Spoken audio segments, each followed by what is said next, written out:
hari ini kita coba angkat salah satu tema. Mungkin bagi yang teman-teman Jawa itu sering mendengarkan istilah ini. Jadi falsafah cokro manggiling. Baik, bismillah kita mulai belajar. Ini sebenarnya falsafah hidup yang berhubungan dengan gerak sejarah.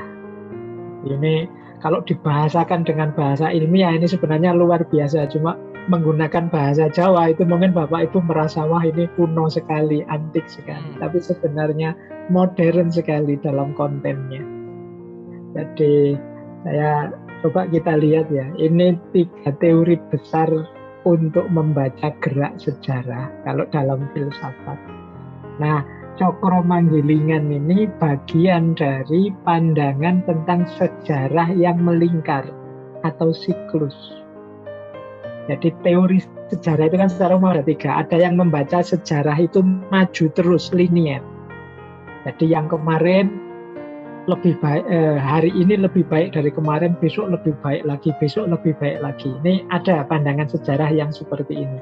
Jadi manusia itu dari primitif menjadi tambah maju, tambah maju, tambah modern, tambah baik terus. Nah, ini perspektif tentang sejarah yang linier, maju terus. Ada sebaliknya yang menganggap sejarah itu sebenarnya bergerak mundur. Ada bagian-bagian sejarah manusia itu yang semakin lama semakin tidak berkualitas. Misalnya berhubungan dengan lingkungan. Manusia itu setback. Beda dengan nenek moyang kita. Kita tidak terlalu peduli dengan lingkungan. Di sisi ini sejarah mundur. Berhubungan dengan spiritualitas. Di sisi ini mungkin sejarah ini mundur. Kita semakin tidak spiritual. Kita semakin material. Berhubungan dengan moral, berhubungan dengan banyak hal lain kita mundur. Nah, ada filosof-filosof yang punya pandangan kita ini dalam banyak hal regres. Kita tidak lebih bagus dari nenek moyang kita. Ini kalau di filsafat itu ada Fritjof Capra, ada Sayed Hussein, George Bernard Shaw, Goethe, itu punya pandangan masa lalu jauh lebih baik dari masa kini. Nah, ini pandangan regres. Nah, cokro manggilingan ini tidak di dua-duanya, tidak melihat sejarah itu selalu maju atau sejarah itu mundur, tapi sejarah itu linier, melingkar. Peradaban itu berputar. Yang kita nikmati hidup hari ini, misalnya sekarang ada pandemi, dulu juga pernah. Yang kita nikmati hari ini apa? Dulu sebenarnya semua juga sudah pernah. Berputar saja hidup ini. Bolak-balik saja. Indonesia, misalnya ya, Indonesia hari ini kan kita menikmati negara Indonesia. Negara Indonesia ini juga ya sifatnya siklus. Ada lahirnya, ada berkembangnya. Kalau versi sejarah siklus, pada saatnya mungkin model negara bangsa seperti Indonesia ini berakhir dengan model apalagi. Berputar terus. Dulu ada Mojopahit, Jaya, Sejaya itu mungkin orang nggak membayangkan bisa runtuh. Akhirnya ya runtuh juga, tapi lahir yang baru, kemudian yang baru ini terus runtuh juga, muncul lagi yang baru, sejarah selalu melingkar. Ya yang punya pandangan seperti ini, kalau dalam filsafat itu ada Ibnu Khaldun, ada Arnold Toynbee, ada Spengler, ada Vico, dan lain-lain. Nah, ini kalau dibahasakan dengan bahasa filsafat yang kontemporer, cokro manggilingan itu pandangan tentang sejarah yang melingkar. Hidup kita ini berputar, tidak macet, tidak hanya lurus, maju tambah baik, kadang yang balik lagi. Nah, ini framework-nya. Jadi seperti yang saya bilang tadi, wawasan-wawasan filosofis yang dimiliki bangsa kita ini sebenarnya ya luar biasa. Kalau kita baca dengan kacamata kontemporer itu tidak kalah sebenarnya dengan pandangan para filosof hari ini. Baik, kita lihat rumusnya. Jadi cokro itu cakra, mungkin Bapak Ibu pernah melihat bentuk cakra itu seperti bentuk gearnya sepeda yang bulat, bergerigi, lancip-lancip. Ini kalau yang suka wayang atau nonton Mahabharata di TV, Cakra itu kan senjatanya Krishna. Jadi senjata yang pas butuh dia bisa keluar di jari telunjuk kanannya, kemudian berputar. Dia bisa menghancurkan apapun. Tidak ada yang bisa melawan perputaran cakra. Nah, ini memang diambil dari situ. Dari senjata cokronya Sri Betara Krisna, kalau pakai bahasa Jawa. Cokro manggilingan. Manggilingan itu berputar. Berarti cokro manggilingan itu cokro yang berputar. Atau karena bentuknya roda, sering orang menerjemahkan seperti roda yang berputar. Jadi maksudnya apa? Filosofi bahwa hidup ini siklus berputar. Baik dalam skala besar maupun skala kecil. Kita sendiri atau alam semesta. Kita manusia yang mikrokosmos maupun alam semesta yang makrokosmos. Senantiasa berputar, tidak pernah berhenti. Maka jangan khawatir Bapak Ibu. Situasi apapun yang kita alami hari ini, besok pasti berubah. Tidak mungkin akan tetap seperti ini terus. Kita kan ini hari-hari ini setengah putus asa menghadapi pandemi corona ini kan seolah-olah buntu sudah semua jalan. Gimana mengatasi ini situasi ini? Tapi percayalah, situasi apapun nanti pasti akan berubah. Tidak pernah ada satu situasi pun yang menetap, tidak berubah-berubah dari awal sampai akhir, terus sejak zaman Nabi Adam dulu sampai enggak. Selalu pasti berubah, kadang berulang, berputar lagi, berputar lagi. Jadi ini filosofinya Cokro Manggilingan. Makanya ada seorang sufi itu yang punya kata-kata mutiara populer sekali. Beliau ini punya kata-kata mutiara yang diberikan pada seorang raja. Kata mutiara ini satu kalimat indah yang bunyinya adalah semua ini akan berubah. Jadi ini kalimat ini satu ketika ada raja minta nasihat seorang sufi, beri aku nasihat yang cocok untuk segala situasi. Nah, oleh si sufi diberi nasihat, ingat-ingat kata-kata saya ini raja, bahwa semua ini akan berubah.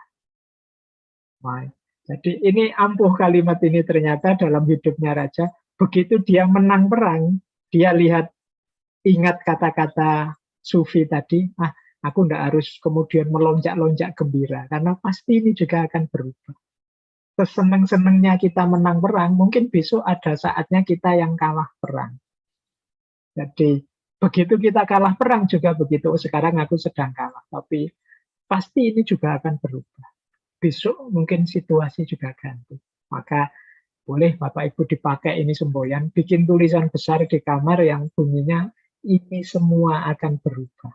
Nah, jadi kalau pas lagi seneng, sedang jaya, masuk kamar, ini juga tidak selamanya mesti berubah, jadi senengnya nggak keterlaluan. Kalau sedang sedih juga begitu, begitu masuk kamar, ini mesti juga berubah, jadi sedihnya tidak keterlaluan. Ini rumusnya Cokro Manggilingan. Jadi tidak apa-apa, ini kita jadikan patokan kita biar tidak berlebihan dalam hidup. Manusia itu kan senengannya kadang mendramatisir. Kalau sedang sedih seolah-olah dia yang paling sedih sedunia, seolah-olah masalah paling besar ada padaku.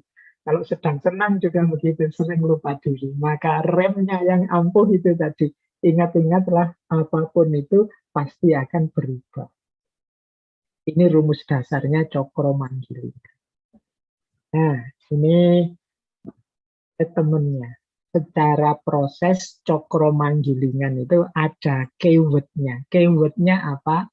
Owah, gingsir, gilir, gumanti. Owah itu berubah, gingsir itu surup tenggelam, gilir itu bergilir, gumanti itu berganti. Jadi hidup ini berubah, ada yang tenggelam, ada yang bergilir, kemudian berganti.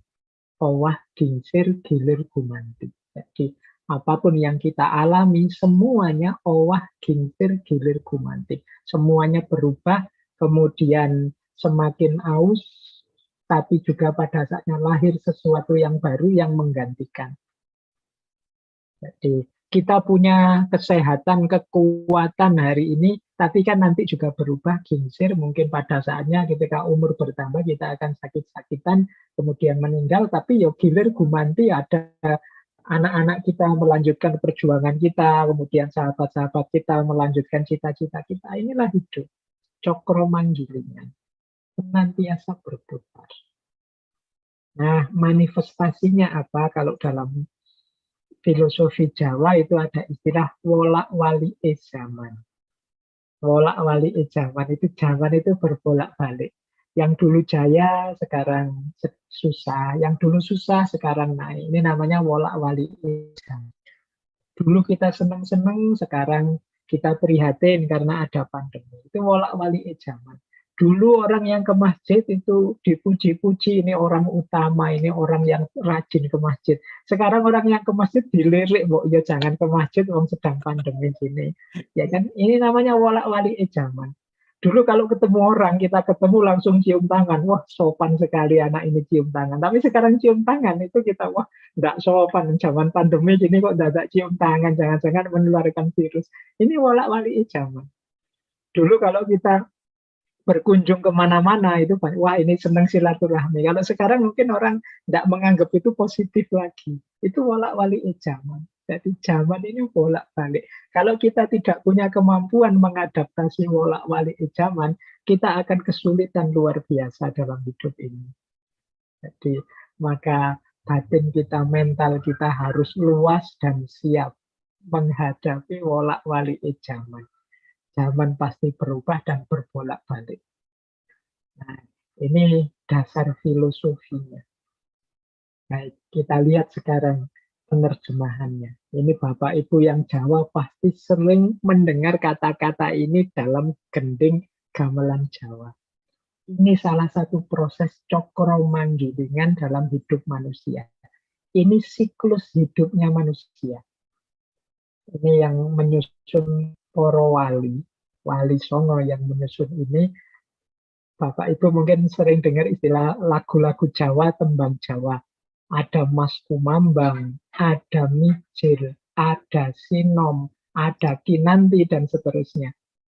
Kalau kita pelajari ini setiap kata itu menunjukkan siklus hidup manusia, tahap-tahap perkembangan hidupnya manusia. Ini menunjukkan betapa manusia itu senantiasa berubah. Coba kita lihat ya. Diawali hidup manusia itu dari Mas Kumambang. Mas itu ya emas, kumambang itu yang sedang mengambang. Ini gambaran kehidupan manusia yang masih ada dalam kandungan ibunya. Kalau kita berada dalam kandungan ini kan seperti sedang menyelam, sedang berenang dalam kandungan ibu di tengah air ketuban. Ini diilustrasikan dengan Mas Kumambang, fase masih dalam kandungan ibu. Nah, urutan lagu Jawa itu setelah Mas Kumambang nanti Mijil. Mijil itu lahir. Jadi saat dilahirkan. Jadi setelah ada dalam kandungan ibu, kita lahir. Nah, ini diilustrasikan dengan tembang. Tembangnya namanya Mijil. Setelah lagu Mijil itu biasanya tembangnya Sinom. Sinom itu ya masih enom. Ya, ketika anak-anak masih remaja. Jadi usia remaja sampai kanak-kanak itu Sinom. Nah, baru setelah itu fase Kinanti. Kinanti ini dari kata-kata kanti, yang artinya dituntun atau dilatih. Nah, ini fase pendidikan. Ketika anak-anak muda ini diberi pendidikan, dituntun, dilatih tentang cara hidup yang baik. Terus ada fase lagi asmorondono. Nah, dari kata-katanya kelihatan, asmara. Mulai muncul rasa cinta kepada lawan jenis. Nah, ini kodratnya manusia. Di fase setelah remaja, kemudian mendapat pendidikan, sekarang mulai jatuh cinta. Kalau sudah jatuh cinta, harus berlanjut pada gambuh. Gambuh itu sama dengan kata-kata jumbuh atau sarujuk, ya maksudnya ini mengikat tali pernikahan. Kalau sudah ada rasa cinta, terus gambuh. Ini fase menikah. Nah, terus setelah menikah apa? Dandang gulo. Dandang gulo itu, dandang itu dari kata-kata gegadangan atau cita-cita. Gulo itu manis. Nah, ini fase merintis karir, fase bekerja. Jadi mewujudkan cita-cita. Ini fase dandang gulo. Orang mungkin ingin jadi apa, ingin target karir apa, ini fase dandang gulo. Kalau sudah dandang gulo, jangan lupa durmo. Durmo itu seperti derma, orang weweh berbagi pada sesama. Kalau sukses di dandang gulo kan kita jadi orang yang serba kecukupan. Tapi jangan lupa durmo. Durmo itu mau berbagi pada yang lain, jangan egois. Kalau sudah durmo harus mau pangkur. Pangkur itu artinya mungkur, mampu menahan hawa nafsu, keinginan. Jadi ini biasanya kalau sudah tua, sudah dewasa, itu sudah tangguh. Tidak gampang lagi tergoda. Ini biasanya usia-usia sudah lanjut. Dan fase menjelang akhir ada tembang namanya megatruh. Megatruh itu dari kata-kata megat dan ruh. Ini fase kita meninggal. Jadi berpisahnya roh dengan jasad. Dan nanti diakhiri dengan pucung. Mungkin Bapak Ibu sering dulu zaman kecil dengar lagu Bapak Pucung. Nah, tembang pucung ini ya, pucung itu ya dari kata-kata vulgarnya pocong. Saat kita meninggal ya hanya itu yang kita bawa untuk membungkus raga kita selain amal baik kita. Nah, ini siklus. Kemudian perjuangan kita dilanjutkan anak-anak kita dengan siklus yang sama. Nanti terus begitu. Ini namanya owah gingsir gilir gumanti tadi. Jadi ini proses siklus cokro manggilingan di level kita pribadi manusia. Dari Mas Kumambang, Mijil, Sinom, Kinanti, Asmorondono, Gambuh. Ini menurut saya jauh lebih canggih daripada sekedar deskripsi misalnya dalam ilmu biologi atau psikologi tentang manusia. Karena ini bersinergi dengan tembang. Kalau di Jawa ini kan jenis lagu. Bagaimana pinternya para wali mengemas pelajaran tentang proses hidup manusia dengan tembang-tembang, dengan lagu. Nah, ini salah satu keistimewaannya budaya kita. Konsep cokro manggilingan ini progres manusia secara individu. Nah, ini kalau tadi manusia secara individu, kalau ini peradaban secara lebih luas, secara global. Ini saya ambil dari pujangga kita yang terkenal sekali, Ronggo Warsito. Zaman negara, kerajaan, peradaban secara umum juga berputar versi cokro manggilingan. Kalau dalam teorinya Ronggo Warsito ada 3 zaman yang terus berputar. Yaitu zaman Kolo Tido, kemudian zaman Kolo Bendu, kemudian zaman Kolo Subo. Setelah Kolo Subo nanti Kolo Tido lagi mesti. Kemudian Kolo Bendu, kemudian Kolo Subo. Terus begitu. Kalau saya awali dari mana saja tidak masalah karena nanti siklus. Misalnya hari ini, misalnya kita identifikasi hari ini zaman Kolo Bendu. Zaman Kolo Bendu ini semuanya kelihatan gila-gilaan, kacau. Ketidakadilan muncul, penindasan lahir di mana-mana. Yang jahat dianggap pahlawan, yang pahlawan disingkirkan, tata nilai dijungkir balikkan. Ini zaman Kolo Bendu. Semuanya rusak. Tatanan kacau balau. Biasanya kalau sudah sangat rusak, tidak mungkin orang itu kerasan, tidak mungkin orang itu nyaman. Maka dia akan memberontak terhadap situasi biar situasi membaik. Dari situ nanti selalu muncul zaman baru, namanya zaman Kolo Subo. Yang ini kalau dalam budaya Jawa diawali dari munculnya seorang tokoh yang dianggap penyelamat. Ini nanti di sini